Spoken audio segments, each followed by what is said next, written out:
عليكم ورحمة الله وبركاته. إن الحمد لله نحمده ونستعينه ونستغفره ونعوذ بالله من شرور أنفسنا ومن سيئات أعمالنا. من يهده الله فلا مضل له ومن يضلل فلا هادي له. وأشهد أن لا إله إلا الله وحده لا شريك له وأشهد أن محمدا عبده ورسوله أما بعد. கண்ணியத்துக்குரிய எல்லாம் அல்ல அல்லாஹ்வின் நல்லடியார்களே, அன்புக்குரிய சகோதரர்களே, செயல்கள் யாவும் எண்ணங்களை பொறுத்தே அமைகின்றன என்ற தொடர்ச்சியை கடந்த வாரம் கண்டோம். அதோடைய மீதமுள்ள சில தொடர்ச்சிகளும் ஏராளமாக இருக்கிறது, அதை அறிய இருக்கிறோம். நபிகள் நாயகம் ஸல்லல்லாஹு அலைஹி வஸல்லம் அவர்கள் கூறுகிறார்கள், இந்த எண்ணமும் நல்ல எண்ணமும் உயர்ந்த எண்ணமும் தான் அவர்களை செயல் வடிவம் படுத்த வைக்கிறது, அதில்தான் ஒருத்தர் நற்குணமாக திகழ்கிறார் என்று ஏராளமான செய்திகளை அறிந்தோம். அதோடைய தொடர்ச்சியில் இன்னொரு செய்தியை நபி ஸல்லல்லாஹு அலைஹி வஸல்லம் நமக்கு கூறுகிறார்கள். இன்னல்லாஹ லா யன்துரு இலா சூரிக்கும், அல்லாஹு உங்களுடைய தோற்றங்களை பார்ப்பதில்லை. அல்ல அழகா இருக்கிறாரா கெட்டிக்கார அப்படி பார்ப்பதில்லை. உங்களுடைய சூரத்தை அல்லாஹு பார்ப்பதில்லை. அம்வாலிக்கும், உங்களுடைய பொருளாதாரம் செல்வங்களையும் அவன் பார்ப்பதில்லை. ரெண்டையும் அல்லாஹ்க்கு என்ன தேவை? அதான் தேவை அவனுக்கு. அது மனிதனுக்குத்தான் தேவை. மனிதனிடம் நான் எதிர்பார்ப்பது என்னவென்றால், வலாக்கின் யன்துரு, அவன் பார்க்கிறான், இலா குலூபிக்கும் அமாலிக்கும், உங்களுடைய நல்ல எண்ணங்களையும் உங்களுடைய செயல்களையும் தான் அல்லாஹு பார்க்கிறான் என்று நபி ஸல்லல்லாஹு அலைஹி வஸல்லம் நமக்கு அறிவிக்கிறார்கள். முஸ்லீம்ல வரக்கூடிய 5012வது நபிமொழியாக இருக்கிறது. அப்ப என்ன பார்க்கவில்லை? அவர் எப்படி இருக்கிறாரு? முடவனா இருக்கிறாரா, குருடனா இருக்கிறாரா, கருப்பரா இருக்கிறாரா, அபிசீனியா போல அண்ட கருகருன்னு இருக்கிறாரா, அதெல்லாம் இந்த இதுல ஏற்ற இடமே இல்லை. அவருடைய செயல்களையும் அவருடைய எண்ணங்களையும் அல்லாஹு பார்க்கிறான். அந்த பிரதிபலன் வெளியே எப்படி இருக்கிறது என்பதுதான் அவன் பார்க்கிறான் என்று அந்த எண்ணத்துக்கு கொடுக்கக்கூடிய நற்மதிப்பை நபி ஸல்லல்லாஹு அலைஹி வஸல்லம் அவர்கள் நமக்கு எடுத்துரைக்கிறார்கள். அதே போன்று இன்னொரு சந்தர்ப்பங்களில் நபி ஸல்லல்லாஹு அலைஹி வஸல்லம் மக்களுக்கு உதவி செய்து கொண்டு இருக்கிறார்கள். வர்றவங்களுக்கெல்லாம் வாரி வாரி கொடுப்பாங்க. வாரி வாரி கொடுப்பதை பார்த்தால் வியப்பூட்டிரும். இன்னைக்கு ஒரு காலத்துல இன்னைக்கு இருக்கிற எவ்வளவோ செல்வங்கள் குவிந்து கிடக்கிறது, அந்த மாதிரி கொடுப்பாங்களான்னு சொல்லிட்டு கொடுக்கறதுல எப்படின்னா, ஒரு ஆட்டு மந்த, ஒட்டகம் எல்லாம் பல பல இதுக்கு மதிப்புள்ளது வாகனம், முதலிடத்துல இருக்கிறது.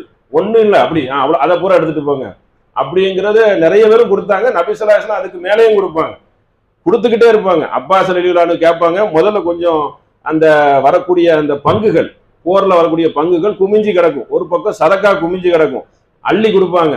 இன்னும் கொஞ்சம் தாங்கங்குவாங்க, மறுபடியும் அள்ளி கொடுப்பாங்க. இல்ல பத்தாவது இன்னும் கொஞ்சம் கொடுங்க அப்படிங்குவாங்க, இன்னும் கொடுப்பாங்க, இன்னும் வேணும் அப்படிங்குவாங்க. அப்படியா இன்னும் கொடுப்பாங்க. அவரால் தூக்க முடியாது. நபி ஸல்லல்லாஹு அலைஹி வஸல்லம் இப்படி பார்த்துக்கிட்டே இருப்பாங்க. அதை தூக்க முடியாம தூக்கி கொண்டு போற அளவுக்கு பொன்முறுவலோட கொடுத்துருக்காங்கன்னா, பொருள் தூக்க முடியலன்னா எப்படி? அவர் தூக்க முடியல, நடையில அவங்க எல்லாரும் உட்கார்ந்து பாக்குறாங்க, அவருக்கு என்ன தேவை இருக்குதோ.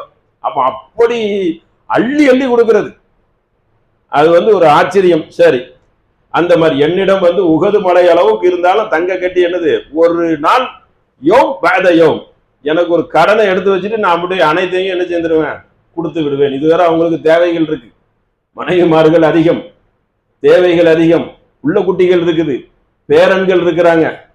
இருந்தாலும் அந்த உள்ளத்தை அவங்க என்ன செய்யல, அந்த கசடுன எண்ணமாக வைக்கல, அல்லா தருவான் அப்படிங்கிறது. அந்த இதுல இன்னொரு நபிமொழி வருது, புகாரில வரக்கூடியது. ஃபமன் அகத பி யஸ்ஹவத்தில் நப்சி ஓ பூரக்கல்லாஹு ஃபீஹி வமன் அகதஹு, அதாவது நான் உதவி கேட்டேன், இன்னொரு நபர் தெரியல, உதவி கேட்டேன், அவங்களுக்கு நான் உதவி வழங்கினேன், பேர் ஹாக்கிமே, உங்களுக்கு மறுபடியும் தர்றேன் அப்படின்னு சொல்லி 2 தடவை கேட்கிறாரு. கொடுத்தவொன்னே சொல்றாங்க, செல்வங்கிறது ஒரு பசுமையானது தான், கேட்டுட்டே தான் இருப்பீங்க, கொடுத்தாச்சு. ஆனால் அதை சொல்லிட்டு சொல்றாங்க, ஃபீஹி கல்லதி யாக்குலு வலா யஸ்பஉல் கைர மின் வ யதி வ சுஃப்லா. எது போதும் என்ற உள்ளத்தோட நீங்கள் சொல்கிறீர்களோ அதுதான் உள்ளம், அதுதான் பெருசு. போதும் என்ற மனமே பொன் செய்யும். போதும், உங்க உள்ளத்தை வச்சு என்ன செய்யணும், கொடுக்க சொல்ல போதுங்கிற இடத்துக்கு வந்துருங்க. மேல் கொண்டு நீங்க என்ன செய்யாங்க, பேராசையுடன் எடுத்துக்கொள்ளாதீர்கள் என்று இன்னொரு இடத்துல என்ன செய்யறாங்க, ஒரு அறிவுரையை சொல்றாங்க. உங்களுக்கு கொடுக்கப்பட்டதுன்னா ஓரளவுக்கு எடுத்துக்கிறீங்க, அதுல கொண்டு என்ன செய்யாதீங்க, அகாவு பிடிக்காதீர்கள் என்று ஒரு அறிவுரையை சொல்கிறார்கள். அடுத்து ஒரு நபிமொழியை பாருங்க, அதே புகாரில வருகிறது. இதா நதர அகதுக்கும் இலாமன் ஃபதுல அலைஹி ஃபில் மால. உங்கள் செல்வத்திலும் தோற்றத்திலும் நீங்கள் உங்களை விட மேம்பட்டவர்களை நீங்கள் பார்த்தால் நீங்க மேம்பட்டவர்களை பார்த்து அப்படி உங்க ஜீர்ணிக்கிற மனநிலை தான் ஜீர்ணிச்சுக்கிறீங்க. ஜீர்ணிக்காத மனநிலையும் இருக்கும்ல, என்னப்பா நம்ம மட்டும் இருக்கணும். அப்ப அதுக்கு நபி ஸல்லல்லாஹு அலைஹி வஸல்லம் சொல்றாங்க ஒரு அறிவுரையா, அப்படி உனக்கு வந்துட்டா உடனே என்ன பண்ணிரு, அதற்கு கீழானவர்களை பார்த்து விடு. அல்லாஹ் எல்லா சந்தர்ப்பங்களிலும் ஒரு ஆச்சரியம் இன்னொன்று என்னவென்ற, கீழ்நிலை உள்ளவர்களை எல்லா காலகட்டத்திலையும் வைத்து கொண்டே இருப்பான். எப்பவுமே ஒரு தேவை உள்ளவர்கள் இருந்து கொண்டே இருப்பார்கள். அது கோடீஸ்வர நாட்டுக்கு போனாலும் சரி, அங்க ஒரு கூட்டம் இருக்கும், ஆச்சரியமா இருக்கும். ஏன்னா இவ்வளவு செல்வந்தரான நாடா இருக்குது, அங்க ஒரு பாவப்பட்ட மக்கள் சோமாலியா எத்தோப்பியாலாம் போய் இருப்பாங்க. அவங்களுக்கு வாரி வாரி இங்கேயும் பிச்சைக்காரங்களான்னு பார்ப்பாங்க, இருக்காங்க மிஸ் அவர்கள். எல்லாத்தையும் அல்லாஹ் என்ன செஞ்சிருக்கான், ஒரு கீழ்நிலையை ஏற்பாடு பண்ணியிருக்கான். பைக்கு கீழே சைக்கிளுக்கு கீழே நடப்பாதை கீழே கேரா பிளாட்ஃபார்ம், இப்படி ஒரு ஏற்பாடை பண்ணியிருக்கிறதுல இருந்தே என்னன்னா, ஒரு மனிதன் அந்த அளப்பாயும் எண்ணத்தில் இருந்து அழகான முறையில வெளியே வந்துடலாம. இப்படி ஒரு ஏற்பாடை உன்னை படைத்தவன் தானே ஏற்படுத்தி வைத்திருக்கிறான், குறைபாடை வைத்திருக்கிறானே. அப்படியே குறைபாடு இல்லைனாலும் உடல் ரீதியா குறைபாடை கொடுத்துருவானே. அப்ப குறைபாடை பார்த்தாவது உன் உள்ளத்தை நீ தூய்மைப்படுத்திக் கொள், கீழ்நிலையை பார்த்து உன்னை சரிப்படுத்திக் கொள் என்று. ஒண்ணு ஜீர்ணிக்கிற அளவுக்கு எனக்கு முடியும்பா அப்படின்னு, அது ஒரு வகை. அதெல்லாம் முடியவே முடியாதுன்னா இன்னும் கண்ணால பாரு, இருக்குதா இல்லையா. நீங்க மத்திய கிழக்கு அரபு நாடு போனாலும் சரி, அமெரிக்கா போனாலும் சரி, அங்கேயும் இருப்பாங்க. அங்கேயும் என்ன செய்யறாங்க, பாவப்பட்ட மக்களை அல்ல வச்சாதானே வாழ்க்கை ஓடும். யாரு வேலை பார்ப்பாங்க, வேலை பார்க்க யாரு வருவா, யாரு சேர் வாருவா, யாரு சாக்கடையை கிளீன் பண்ணுவா. இப்படி ஒரு நிலை இருந்தால்தான் உலகமே இயங்கும். அது எந்த காலகட்டம் வந்தாலும் சரி, அந்த கம்யூனிசம் நடக்கவே நடக்காது. இல்லாதவர்கள் எல்லாம் ஒரு நிலையை உருவாக்குங்கிறது வாய் தத்துவம் தான். செயல் வடிவம் கூடும், சதவீதத்துல வேணா கூடும், ஆனா கண்டிப்பாக இந்த நிலை இருக்கும், தேவை உள்ள நிலைகள் இருக்கும். இது ஒரு செய்தி. அப்ப அந்த மாதிரி பார்த்தாவது நீங்க என்ன செய்யுங்க, உங்களை ஈமானை சரிபடுத்திக் கொள்ளுங்கள், உள்ளத்தை பலப்படுத்திக் கொள்ளுங்கள் என்று ஒரு வழியை காட்டுறாங்க. அடுத்து இன்னமல் அமாலு பி ஹவாத்திமா, அல்லாஹ் கூறுவதாக நபி ஸல்லல்லாஹு அலைஹி வஸல்லம் சொல்றாங்க, இறுதி முடிவுகளை கொண்டே உங்கள் செயல்கள் அமாலு தீர்மானிக்கப்படுகின்றன. இறுதி முடிவு கரெக்டா இருக்கணும். அல்லாஹ்வை வணங்கிக்கிட்டே வரோம், நோன்பு வச்சுக்கிட்டே வரோம், எல்லாம் சரியான நிலைப்பாட்டில் இருக்கும், ஜக்காத்திலே கொடுத்துக்கிட்டே வர்றோம். ஒரு கட்டை வரைக்கும் கொடுத்துட்டு நமக்கு ஒண்ணுமே நடக்கலையில அவனுக்கே ஒரு சோதனை வந்துடும், வராதா? கேரண்டி இருக்கா யாருக்காவது? நல்ல தான தர்மம் கொடுத்தோன்னா அவனுக்கு ஒரு பிரச்சனை ஏதோ வந்த உடனே, இன்னும் நம்ம எவ்வளவு நல்லவனா இருக்கும், நமக்கு வந்துடுச்சே, நமக்கு வரக்கூடாத அப்படின்னு ஒரு சிந்தனை சைத்தான் எப்படி வேணாலும் போடுவான்ல. பெரிய பெரிய நபிமார்களே கவுத்துனவன் இப்படி ஒரு சிந்தனையை போட்டு, அப்போ நம்ம என்ன ஒண்ணுமே சரியில்லை, இந்த அமால்ல இருந்து வெளியேறலாம். அதான் நீயத்தை மாசுபடுத்துறது. இவ்வளவு நாள் தொழுது 20 வருஷம் அப்படின்னா நம்ம லாஸ், அதுல எச்சரிக்கையா இருக்கணும்னு நம்ம கற்றுத்தர்றாங்க. சைத்தான் இப்படியும் நல்மக்களை வழிகெடுக்குவான். அதுக்கு என்ன வேணுமா, நீங்கள் இறுதி முடிவுகளை கொண்டே உங்கள் செயல்கள் அமைகின்றன.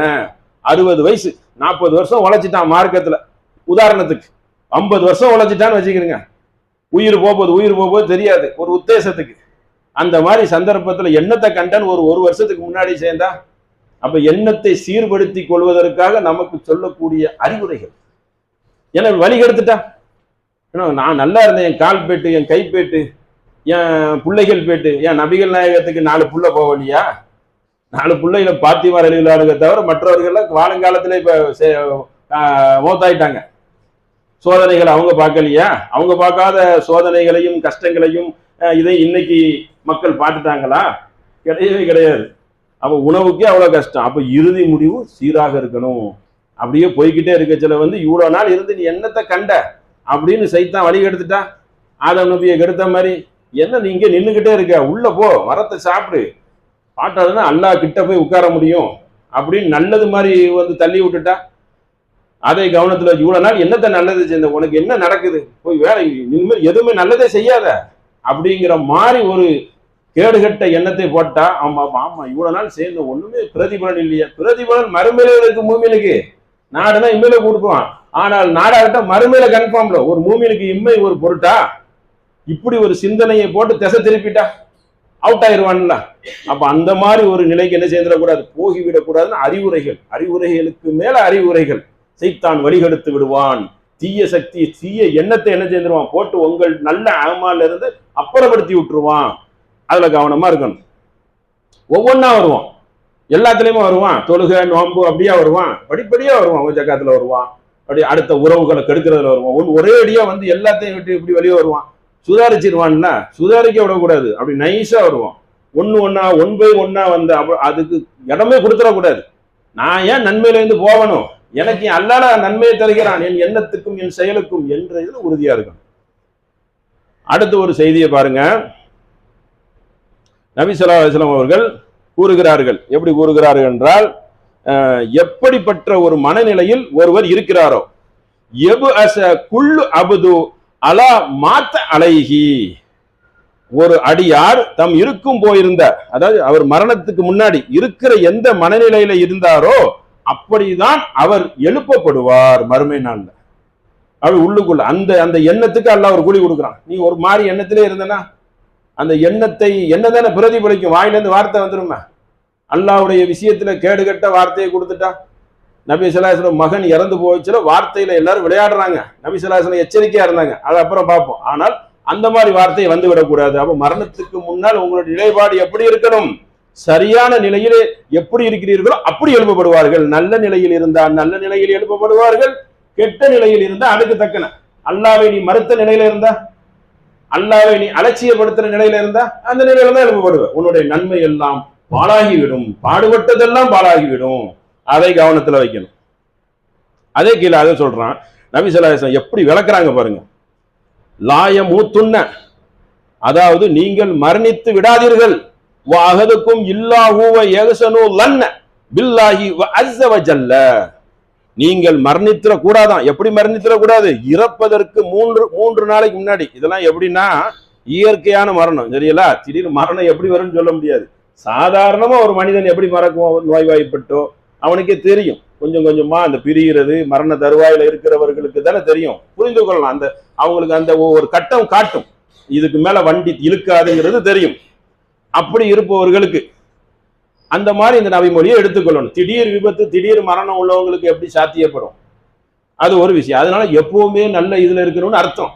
எப்பவுமே தொழுவையாளியா, எப்பவுமே நல்மக்களா இருக்கணும். காலத்துக்கு தகுந்த மாதிரி, சீசனுக்கு தகுந்த மாதிரி, வேடந்தாங்கள் பறவை மாதிரி சீசனுக்கு வரக்கூடிய மக்களா இருக்கக்கூடாது. நம்மளுடைய ஈமானை பரிசுத்தமா எப்போ வேணாலும் மரணம் வந்துருமே, அதுல கவனமா இருக்கணும். இதை ஹதீஸை பாருங்க.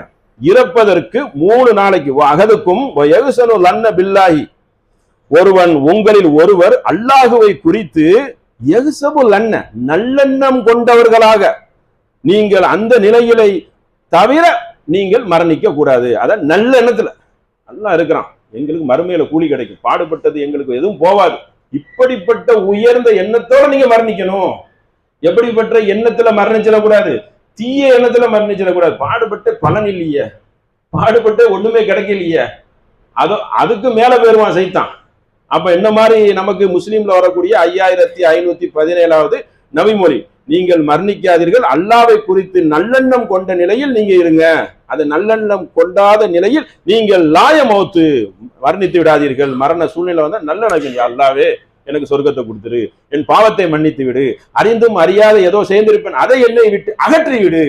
இப்படி கேட்ட வண்ணமா இருக்கணும். இன்னும் சொல்ல போனா வசியத்துலாம் செய்யணும், அல்லாஹ் வணங்குங்க அப்படின்னு ஒரு வசியத்து பண்றது கூட குர்ஆன்ல வசனம் இருக்கு. யாக்கூப் நபி சொன்ன மாதிரி அந்த மாதிரி எண்ணத்தை வைக்கணும். வா அல்லாஹ் வணங்கு, சிறுக்கு வச்சிடாத, மாபாதக செய்யல, சிறுக்கு வச்சாதான் நாசமா போச்ச.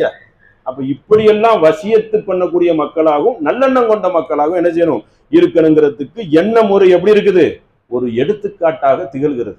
என்னென்ன நாளைக்கு நோன்பு வைக்கணும் அப்படின்னு படுக்கிறோம், அதாவது படுத்துட்டு எந்திக்கல, ஆனா நீயத்து வச்சுட்டான், நான் ரொம்ப அசதியா இருக்கிறேன், ரொம்ப அசதி, என்னால எந்திக்க முடியாது, அவ்வளவு டயர்டு, ஏன் இல்லாத அப்படின்னா நோம்பை கண்டினியூ பண்ற சுண்ணத்தான் நோம்புக்கு இது கண்டிப்பா எந்திரிச்சாகணும். ஆனா அப்படி இருந்தா நோம்பு ஏற்றுக்கொள்ளப்படுற எண்ணம் தானே. அப்படி எண்ணங்கிறது அப்படி உயர்ந்து விளங்கக்கூடியது. எண்ணமே இல்லைன்னா எப்படி நீங்க வெளியே வருவீங்க? அசால்ட்டா வந்துட்டு போவீங்க, பேருக்கு வந்துட்டு போவோம். அப்ப எண்ணத்தை அந்த தூய்மைப்படுத்தினால் மட்டும்தான் செயல்கள் சிறப்பான முறையில் அமையும் என்பதை என்ன செய்யணும் கவனத்தில் வைத்து கொள்ள வேண்டும். அடுத்து பாருங்க, இந்த எண்ணத்தை பற்றி எப்படிப்பட்ட ஒரு செய்தி வரும். அல்லாஹ் குர்ஆன்ல நமக்கு ஒரு ஆல இம்ரான்ல வரக்கூடிய நமக்கு ஒரு துஆவே கேட்க சொல்றோம். 3வது சூறால 8வது வசனம், ரப்பனா லா துஸிக் குலூபனா, அல்லாவே எங்கள் இறைவனே எங்களுக்கு பஅத இது ஹதைத்தனா, நீ நேர்வழி காட்டி விட்டாய். நேர்வழி காட்டியாச்சு, அல்லாஹ் நமக்கு ஒரு அருள் புரிஞ்சிட்டான். இல்லைன்னா அப்படியே இணை வைப்பிலே மக்கள் காலங்காலத்துக்கு சொற்பமா தான் இருப்பாங்க. அல்லாஹ்வை வணங்கக்கூடியவர்கள் சொற்பமா தானே, இல்லா கலீலா தானே. எல்லா உம்மத்திலையும் ஒரு அருளை புரிந்து விட்டான். அல்லாஹ் வணங்கணுங்கிறது அல்லாஹ்வே அருள் புரிந்து விட்டான் ஏகமாக. அதுல உறுதியா இருக்கிறோம். எவ்வளவு பெரிய அரகுர முஸ்லீமாக இருந்தாலும் அல்லாஹ்வுக்கு மட்டும்தான் நம் தலை சாய வேண்டுங்கிறதுல ஒரு தெளிவு இருக்குது. அப்போ நீ எனக்கு வழியை காட்டி விட்டாய். ஹபலனா மில்லதுன்க ரஹ்மத்தன், எங்கள் இறைவா எங்களுக்கு நீ நேர்வழி காட்டிய பிறகு எங்கள் உள்ளங்களை என்ன செய்து விடாதே, தடம்பொரல செய்து விடாதே, என் எண்ணத்தை தடம்பொரல செய்து விடாதே. இன்னக அன்தல் வஹாப், நீயே வஹாப் மாபெரும் வள்ளல். நேர்வழி காட்டிட்ட, நேர்வழியில இருக்கிறான், உள்ளத்தை பிரட்டிட்டா. இதுக்கு ஒரு துவாவை கேட்கணும்ல, கற்றுத்தரோம். பிரட்டி விட்டுட்டானா, பிரட்டி விட மாட்டான். உலக வாழ்க்கையில போறாங்களே, வெளியே போறான், சந்தையை பார்க்கறான், பணத்தை பார்க்கறான், எல்லாத்தையும் பார்க்கறான். பார்த்தவன ஒரு சராசரி மனிதனாக அதுல அந்த கொண்டு போய் அவன் கொள்கையை நீர்த்து போக சேர்ந்துருவான். இதெல்லாம் பார்த்தோன்னா கொள்கை கொடிகட்டி பறக்கும், கொள்கையாவது ஏதாவது. அப்போ நேர்வழி என்ன செய்திரும், ஒரு செகண்ட்ல அப்படி சரிஞ்சிடும் கொஞ்சம் கொஞ்சம். அப்போ ரொம்ப கவனமாக இருங்கள். அப்ப என்ன செய்யணுமா, அல்லாட்ட இந்த பிரார்த்தனையை நீங்கள் கேளுங்கள், உள்ளங்களை தடம்பொருள செய்து விடாதே. எங்கள் இறைவனே நீயே ஒரு வள்ளல், நீயே ஒரு கிருபையாளன், என்னை நீங்கள் காப்பாத்தி அருள் புரிய அல்லாஹ் என்று அல்லாட்ட நீங்க துவா செய்யுங்கன்னு சொல்லி அல்லாவே நமக்கு என்ன செய்யறான், ஆல இம்ரான்ல நமக்கு ஒரு துவாவை கற்றுத் தருகிறான். அதை பார்க்கிறோம். அடுத்து பாருங்க, யார் ஒருவர் தன்னுடைய அடியானுக்கு, நபிசல்லா அகமதுல வரக்கூடிய ஹதீஸ், நபிசல்லா அறிவிக்கிறாங்க, அபுது பிமா அஅத ஃபமன் ரதிய பிமா கஸமல்லாஹு, அல்லாஹு தனது அடியானுக்கு ஒரு பொருளை கொடுத்து அதுல என்ன செய்யறான்னா ஒரு சோதனையை செய்கிறான்.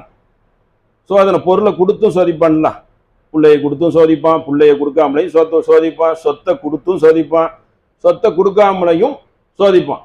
எதுலையாவது ஒண்ணு ஒரு டெஸ்ட்டை போட்டு விட்டுருவான். அதுல என்னன்னா ஃபமன் ரதிய, யார் ஒருவர் அதை பொருந்தி கொள்கிறார்களோ, அதாவது அல்லாஹ் நமக்கு இது தந்திருக்கான் அப்படின்னு யாரு பொருந்தி கொள்கிறார்களோ அவர்களுக்கு அல்லாஹ் என்ன செய்கிறான், அதில் அதாவது உள்ளத்தினால பொருந்தி கொள்ளணும். நமக்கு அது தரல, சரி அல்லாஹ் நாடல, எவ்வளவுதான் முயற்சி செய்தோம் கிடைக்கல. இதை பொருந்தி கொண்டாதானே அவன் ஒரு தடுமாற்றம் இல்லாம இருப்பான். முதல்ல எப்படி நம்மளை சீர்படுத்தி பக்குவப்படுத்துது பாருங்க மார்க்கம். அப்போ அதை பொருந்தி கொள்வதற்கு அல்லாஹ் என்ன தெரியுமா செய்யறான், பாரக்கல்லாஹு லஹு வ வஸ்ஸஅஹு வமல்லம் யர்த அலம் யுபாரக லஹு, அல்லாஹ் அது அவர்களுக்கு பரக்கத்து செய்கிறான். யார் ஒருவர் அதில் அதிருப்தியாக இருக்கிறார்களோ அவர்களுக்கு அல்லாஹ் என்ன செய்ய மாட்டான், அவர்களுக்கு அதை பரக்கத்து செய்ய மாட்டான். அதிருப்தியா இருந்தா எப்படி பரக்கத்து கிடைக்கும்? தடுமாற்றத்திலே இருக்கிறிய, இப்படி தந்துட்டானே அப்படி தந்துட்டானே இப்படின்னு உள்ளத்தை பெறல வைக்கிறிய. ஒரு முடிவுக்கு வந்துடணுமே. ஒரு முடிவுக்கு வர்றதுக்கு ஒரு வருஷம் பிடிக்குமா, 2 மாசம் பிடிக்குமா, நாள் கணக்கா பிடிக்குமா? ஒரு முடிவுக்கு ஒரு மூமின் அறிவுள்ளவன் வர்றதுக்கு அப்படியே பிடிக்குமா? பண்பட்டவ ஒரு குறிப்பிட்ட இலைக்கு வந்துருவார்ல. எல்லாம் இதை தான் எனக்கு தந்திருக்காங்க, நான் முயற்சி செய்தேன், அவ்வளவுதான். இவ்வளவு ஆஸ்பத்திரியில கொண்டு சேர்த்தேன், முயற்சி பண்ண, அவ்வளவுதான் அவருடைய ஹயாத் இருக்குது அப்படிங்கிற ஒரு நிலைக்கு வர்றது சிறந்ததா, இல்லை புலம்பிக் கொண்டு அல்லாவின் விதியோட விளையாடுவது சிறந்ததா? அவனே ஒரு விதியை ஏற்படுத்தி வச்சிருக்கிறான், எழுதியும் வச்சு போட்டான், முயற்சி செய்ய சொல்லி இருக்கிறான். அப்ப அதுல என்ன செய்திடக்கூடாது, நம்ம வரம்பு மீறி என்ன செய்திடக்கூடாது, செயல்பட்டு விடக்கூடாதுங்கிறதுக்கு இந்த ஒரு அறிவுரை என்ன செய்யலாம், நமக்கு நபி ஸல்லல்லாஹு அலைஹி வஸல்லம் நமக்கு இந்த அறிவுரை செய்யறாங்க. அப்ப பரக்கத் செய்ய மாட்டோம், உங்க எண்ணத்தை என்ன செய்துக்கிறீங்க, மாத்திக்கிறீங்க அப்படின்ட்டு. அடுத்து பாருங்க, அல்லதி ஹலக்கல் மௌத்த வல் ஹயாத்த லி எபுலுவக்கும் ஐயுக்கும் அஹ்ஸனு அமலா. பிரபலியமான வசனம். உங்கள யாரு அமல் அஹ்ஸனு அமல், நல்ல அமல்கள் அழகிய முறையில் செய்வதற்காக யாரு செய்கிறீர்கள் என்றுவதற்கு சோதித்து பார்க்கத்தான் நான் என்ன செய்திருக்கேன், ஹலக்கல் மௌத்த வல் ஹயாத்த, இந்த மரணத்தையும் வாழ்வையும் ஏற்படுத்தி இருக்கிற திட்டமே என்ன தெரியுமா, நல்ல செயல்கள் யாரு செய்கிறீர்கள் என்று பார்ப்பதற்கு தான். அதுவும் நல்ல செயல் இல்லையா, அஹ்ஸனு அமல், அழகிய செயல்கள். நல்ல செயலும் செய்யணும், அதை அழகு வடிவம் கொடுக்கணுமே. அப்ப அதற்கு உங்க செயலை பார்க்கறதுக்கு தான் இந்த இந்த ஏற்பாடை செய்திருக்கிறேன், அதற்குத்தான் பரிசை வைத்திருக்கிறேன். அல்லாஹ் என்ன செய்யறான், அந்த செயலுக்கு அந்த அளவுக்கு. செயல் எப்படி வரும், செயல் சும்மா வந்துருமா, இல்ல உள்ளத்தால் ஒரு திட்டமிட்டு வெளியே வருமா, உதயமாகுமா, நம் எண்ணத்தால் வெளியாகுமா? அப்ப எண்ணத்தை நாம் சீர்படுத்தவில்லை என்றால் எந்த காரணத்தால் என்ன வராது, செயல் வெளியே வராது. எப்படி எப்படி வரும் கேட்கிறேன். நான் தான் இப்படில சிந்திக்கிறேன், ஒண்ணு வைக்கணும் எடுக்கணும் வைக்கணும்னா எப்படி, அதுதானே பிரதிபலனா வரும். அதை கவனத்துல வைக்கணும். அடுத்து பாருங்க, இது ஒரு பிரபலியமான ஹதீஸ், நிறைய பேர் கேட்டிருப்பீங்க. ஒரு அடியான் அனமாகு, ஒரு அடியான் என்னை பற்றி எப்படி எண்ணுகிறானோ அப்படிதான் நான் அவனிடம் நடந்துகிறேன். அல்லாஹ் பத்தி நம்ம எப்படி நல்லெண்ணம் வைக்கணும், அல்லாஹ் என்னை காப்பாற்றுவான், அல்லாஹ் எனக்கு தருவான், இப்படி வைக்கணும். அல்லாஹ் எனக்கு தரமாட்டான், அல்லாஹ் இப்படியே தான் வச்சிருப்பான், இப்படின்னா தர வாய்ப்பு இல்லைங்க. 60-70 ஆயிடுச்சு, ஆனா அப்படித்தான். அப்ப என்னை பத்தி நீ எப்படி எண்றிய அப்படிதானே நான் உன்னை எண்ணுவேன். என்னை பத்தி என்றதை தான் நான் உனக்கு கற்றுத்தந்திருக்கிறேன்.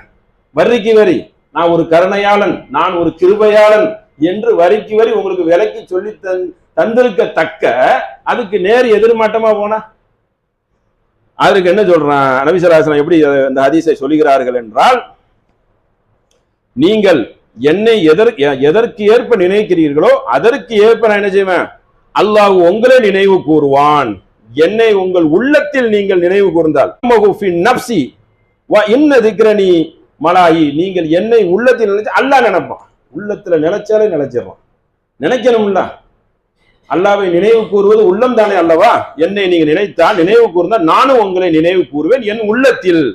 அவன் சில அவையோரிடம் சில சில மத்தியில் அல்லாவை பத்தி நீங்கள் பேசினால், அல்லானா யார் தெரியுமா, அல்லாவுடைய வல்லமை என்னன்னு தெரியுமா, அல்லாவுக்கு நீங்க அஞ்ச மாட்டீர்களா, இந்த இப்படி எல்லாம் அல்லாவை பத்தி பேசிட்டு இருந்தால் அல்லாஹ் என்ன செய்வான், அவன் ஒரு சபை வச்சிருக்கான், அங்க பேசுவான். இந்த மாதிரி அவர் அப்துல்லா பேசினாரு, இப்ராஹிம் பேசுறாரு, என்னை பார் எப்படி பேசுறாரு பார். அந்த அவையோரிடம் உங்களை அவன் சிறந்த சிறந்த முறையில் சிலாகித்து பேசுவான். நம்ம ஒரு சபையில பேசுறோம், அல்லாஹ் பேசுவான். அல்லாஹ்வுடைய குதிரத்தையும் வல்லமையும் ஆற்றலையும், இப்படியே போகுமா உலகம், இப்படியே இருக்குமா என்று பேசினா நான் என்ன செய்வேன், அல்லாஹ் அதை கேட்டு சும்மா இருக்க மாட்டேன், உங்களை நான் பேசுவேன், அவையோரிடம் நான் உங்களை பத்தி பேசுவேன் அப்படின்னு நபி ஸல்லல்லாஹு அலைஹி வஸல்லம் சொல்றாங்க. அல்லாஹ் சொல்வதாக, நான் நினைவு கூறும் அவன் ஒரு சான் அளவுக்கு, ஒரு சிஃப்ரின் ஒரு சான் அளவுக்கு அவன் வந்து என்னை நெருங்கி வந்தால் நான் அவனை ஒரு மொள அளவுக்கு நெருங்குவேன். அல்லாஹ் சொல்றான், நீங்கள் நெருங்கினா தான் நானே நெருங்குவேன். நீ என்னை புறக்கணிச்சுட்ட, நான் எப்படி உனக்கு புறக்கணிச்சு நான் உனக்கு வரணுமோ, பக்கத்துல கெஞ்சணுமோ? அல்லாஹ் ஜப்பாரு. அப்ப அல்லாஹை பத்தி எந்த மாதிரி நிலைப்பாடு கொள்றீங்க, அதுக்கு தக்கனதான் என் நிலைப்பாடு வரும். அப்ப நீ வந்த ஓடி வந்து நான் வந்துருவேன். இவ்வளவு ஒரு ஒரு ஒரு ஜான் வைத்தால், சிஃப்ரின் வைத்தால் நான் ஒரு முளத்துக்கு ஓடி வந்துருவேன், உன்னை அரவணைத்துக் கொள்ளுவேன். ஒரு முளம் அளவுக்கு நீங்கள் வந்தால் அதுக்கு மீறும், அதையும் தாண்டி நான் உங்களிடம் வருவேன். 2 கைகளை நீங்கள் நெருங்கி வந்தால் நானும் உங்களை நோக்கி நெருங்கி வருவேன், ஓடி வருவேன். இப்படி அந்த நபிமொழி பெருசாக வரும். இதெல்லாம் என்ன நிலைப்பாடு, செயல்முறை தானே. இந்த செயல்முறைக்கு தக்க ஒரு அடியான் நடந்தாதானே அந்த ரிசல்ட்டை அடைய முடியும். அதை கவனத்துல வைக்கணும். கடைசியா ஒரு நபிமொழியை சொல்லி, என்ன யா ரசூலல்லாஹ், அவர்கள் கேட்கிறார்கள், குல்து யா ரசூலல்லாஹ், இது அடிக்கடி கேட்கிறீர்கள், ஆமன்னா பிக பிமா ஜீத ஃபஹல் வ தகாஃப அலைனா, நீங்க தான் யுகல்லிபுல்லாஹு கைஃப யசாவு, அல்லாஹ் என்ன தெரியுமா செய்கிறான், உள்ளங்களை 2 விரல்களுக்கு மத்தியில் வைத்திருக்கிறான், அதை அவன் விரும்பியமாறு மாற்றி விடுவான். அதனால அல்லாஹ்வே நான் எப்படி துவா கேட்கிறேன், யா யா முகல்லிபுல் குலூப் சப்பித் கல்பி அலா தீனுக, என் உள்ளங்களை புரட்டக்கூடியவனே உன் மார்க்கத்தின் பக்கம் என்னை நீ நிலைநிறுத்து அப்படின்னு அடிக்கடி கேட்கிறாங்க. ஏன் அப்படி அடிக்கடி கேட்கிறாங்கன்னு கேட்கிறாங்க. ஏன் அப்படியே கேட்டுக்கிட்டு இருக்கிறீங்க? இதை கேட்டுட்டே இருப்பாங்க நபி ஸல்லல்லாஹு அலைஹி வஸல்லம். ஏன்னா மார்க்கத்தின் பக்கம் வைக்காம வேற ஒரு திசையில திருப்பி விட்டுட்டா, ட்ராக்கை மாத்திட்டா, அப்படி பேருவான ஒரு ஆட்டு மந்த மாதிரி இன்னொன்னு நோக்கி அப்படியே போய்கிட்டு இருப்பாங்களே. அப்ப அந்த நிலை வந்துடக்கூடாது என்பதற்காக உங்களுடைய நிலை எப்படி இருக்கணுமா, இந்த துவாவை அடிக்கடி கேட்கிறார்கள். யாமோ கல்லிபல் குலூப் சப்பித் கல்பிக்க அலா தீனுக்க, சப்பித்னா பலப்படுத்து, என்னை உன் தீனின் பக்கம் பலப்படுத்து, உள்ளத்தை பெரட்டி விட்டுறாத, மாற்றி விட்டுறாத என்ற பிரார்த்தனையை அடிக்கடி கேட்கறதுனால, ஆமன்னா நீங்க தான் அல்லாஹ்வை நம்பக்கூடியவர்களா இருக்கிறீங்க, எதுக்கு இதை கேட்கிறீங்கன்னு கேட்டதுக்கு சொல்றாங்க, அல்லாஹ் வந்து என்ன செய்வான், 2 விரலுக்கு மத்தியில கல்பை வைத்திருக்கிறான், விரும்பிய மாதிரி பெரட்டி விட்டுருவான். அப்ப அந்த மாதிரி எண்ணத்தை என்ன செய்யணும், தூய்மைப்படுத்தக்கூடிய மக்களாக, அதை நல்ல செயல்முறைப்படுத்தக்கூடிய நல்மக்களாக அல்லாஹ் உங்களையும் என்னையும் ஆக்கி அருள்வான் என்று சொல்லி என்னுடைய முதல் உரையை நிறைவு செய்யும். மத்திய அரசாங்கத்துக்கு கீழே இருந்து ஒரு ஆய்வுக்குழு வந்து ஒரு அறிக்கையை வெளியிட்டிருக்கிறார்கள். இது வருடம் வருடம் வெளியிடுறது தான். அந்த ஆய்வுக்குழு என்னவென்றால், ஒரு 5-6 மாநிலங்களில் கொலை செய்யப்படுவது, மத தூவேசத்தை திணிப்பது, கெட்ட வார்த்தைகளை பேசுவது, மன உளைச்சல்களுக்கு ஆளாக்குவது, ரவுடிசம் பண்ணுவது ஒரு பட்டியல் போட்டு காட்டு முராண்டி மாதிரி நடந்து வெறியை திணிப்பது, அந்த செயலை செய்திருக்கிறார்கள் என்று அதை, அதாவது இந்த வெறுப்பு செயல்கள் ஆய்வுக்கூடம் ஒன்று வைத்து 4-5 வச்சிருக்கிறாங்க. அவர்கள் வந்து இதை வெளியிட்டு இருக்கிறாங்க. அதுல வந்து உத்தரப்பிரதேசத்துல வந்து 266, மத்திய எம்பி 193, உத்தரகாண்டில் ஒரு 113, டெல்லி பெரிய தலைநகரம் 155, அதுபோக மகாராஷ்டிரா 173, ஆக மொத்தம் 1318.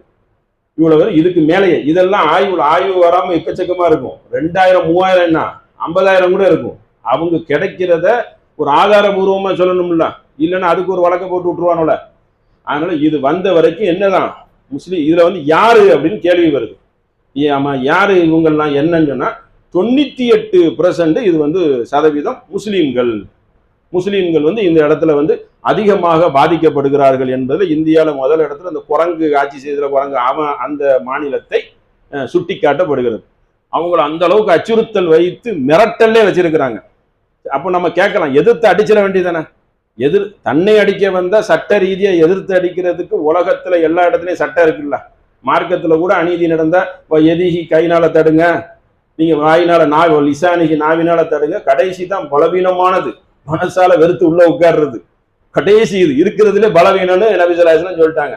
அதை கூட செய்ய முடியாத அளவுக்கு அச்சுறுத்தல் கொடுக்குறாங்கன்னா, ஏதாவது சேர்ந்தனா வீட்டை அடிச்சிருவேன், நடுத்தரவு கொண்டு வந்துடுவான். எப்படிப்பட்ட ஒரு கவலைக்குரிய ஒரு நிலையில இருக்காங்க பத்தியலா மக்கள், எவ்வளவு வேதனைக்குரியது. அடிச்சு இப்போ கூட விரட்டுறாங்க. சும்மா ஒரு இடத்துல நடந்து போனா கூட அடிச்சு கெட்ட வார்த்தையால, நாவினால் சொல்ல முடியாத ஐயாமுன் ஜாகிலியா காலத்தில் சொல்லப்பட்ட ஒரு அந்த மாதிரி வார்த்தைகளை பிரயோகப்படுத்தி முஸ்லிம்களை கருவறுக்கிறார்கள், அக்கிரமம் செய்கிறார்கள், வீட்டையும் இடிக்கிறார்கள்.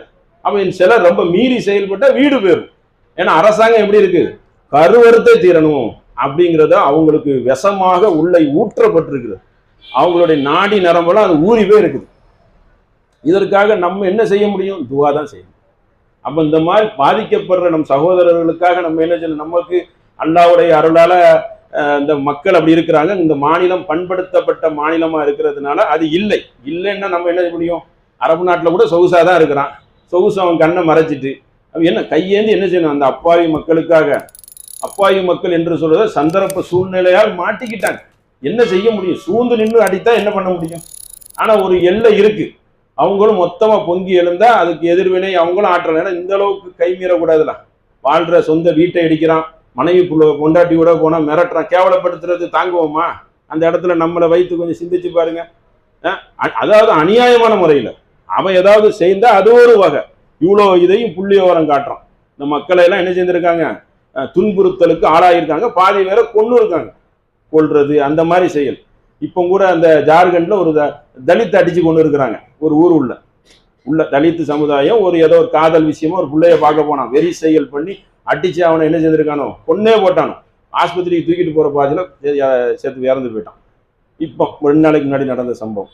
அப்போ அந்த வெறி அவங்களுக்கு ஊட்டப்பட்டு, ஜாதி வெறி அவனுக்கு உள்ள ஊட்டி வைத்ததுனால அதை அவனை ஆட்சி செய்து அப்படி ஒரு கரடு முன்னடா நடக்கிறான். சும்மா வர முஸ்லீமை பிடிச்சி மிரட்டுறான். அப்போ இது மாறணும் என்றால் நம்மளால முடிந்தது துவா செய்யணும். அந்த மக்கள் கிளர்ச்சி அவங்க தான் அவங்கள மிரட்டி வச்சிருக்கான், பயம்புறுத்தி வச்சிருக்கிறான், வீடு பேரும் அது பேருங்கிறது.